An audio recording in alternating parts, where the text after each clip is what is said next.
Guru Penggerak merupakan episode kelima yang diluncurkan Kemendikbud pada 3 Juli lalu sebagai bagian dari program Merdeka Belajar.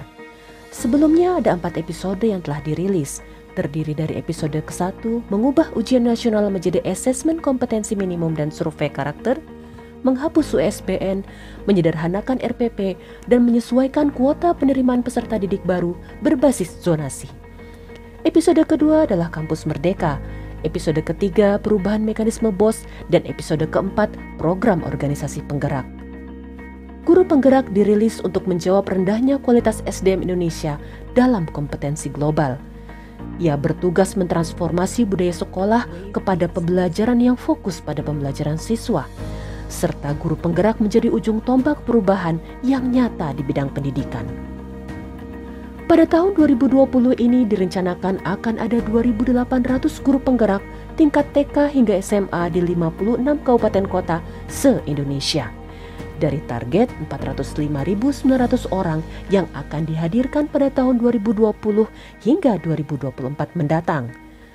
Program ini dalam kerangka Merdeka Belajar tak lepas dari upaya meningkatkan peringkat Indonesia yang menurut hasil studi Program for International Student Assessment atau PISA yang dirilis oleh Organization for Economic Cooperation and Development atau OECD menunjukkan dari tahun ke tahun Indonesia sebagai salah satu negara dengan peringkat hasil PISA rendah di dunia.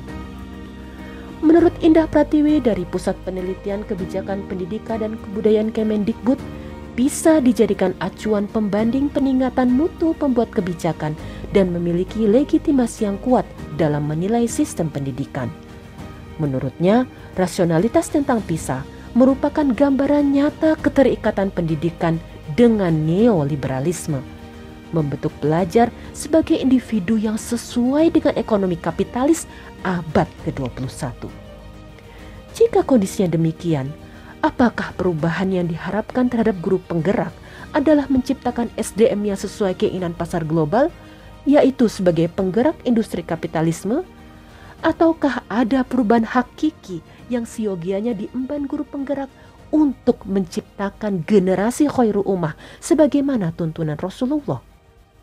Bagaimana Islam memandang hal ini? Simak penjelasannya sahabat muslimah dalam Mutiara Muslimah Cinta Islam Bicara.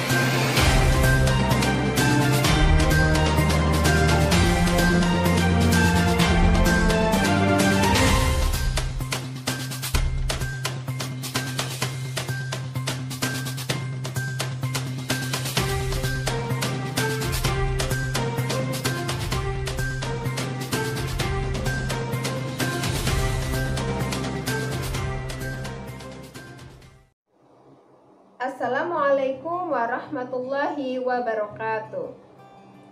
Program Guru Penggerak ada untuk menjawab persoalan kualitas guru dalam rangka mendukung suksesnya Merdeka Belajar. Guru penggerak diharapkan dapat menggerakkan ekosistem sekolah sehingga dapat meningkatkan output sekolah.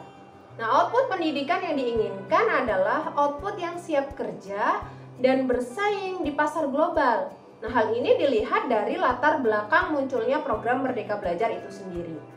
Pada dasarnya, tidak ada yang salah dengan guru penggerak. Yang menjadi masalah adalah arah bergeraknya.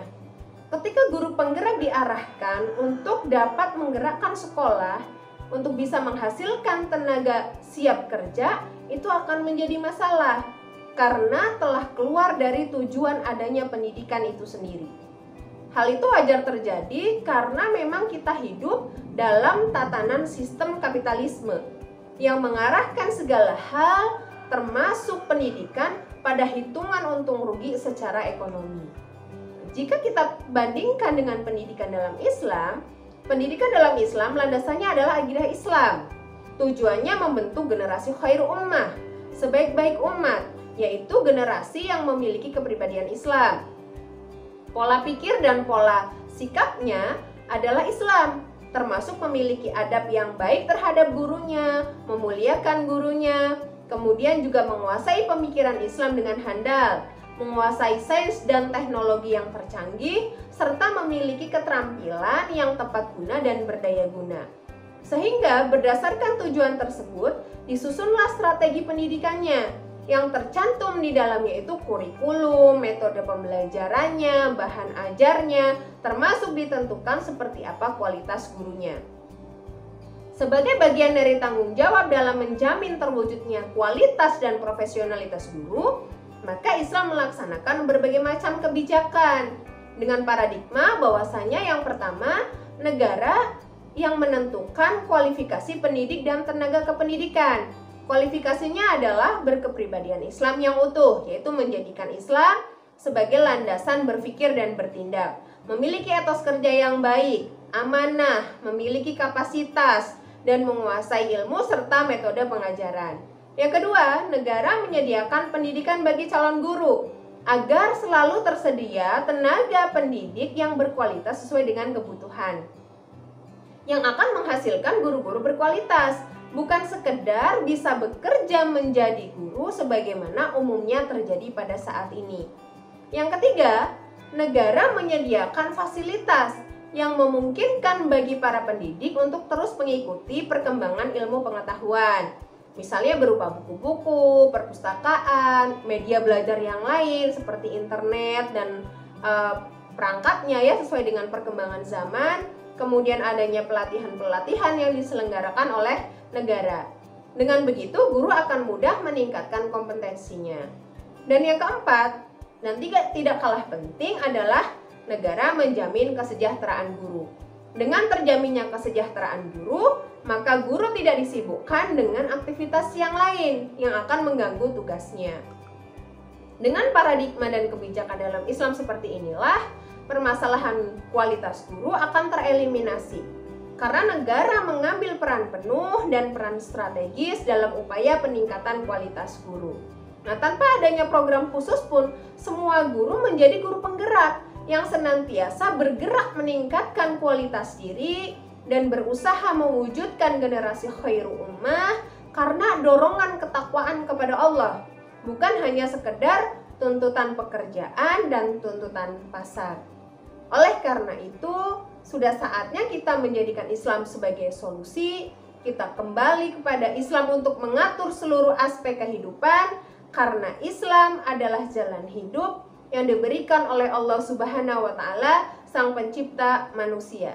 Wassalamualaikum warahmatullahi wabarakatuh.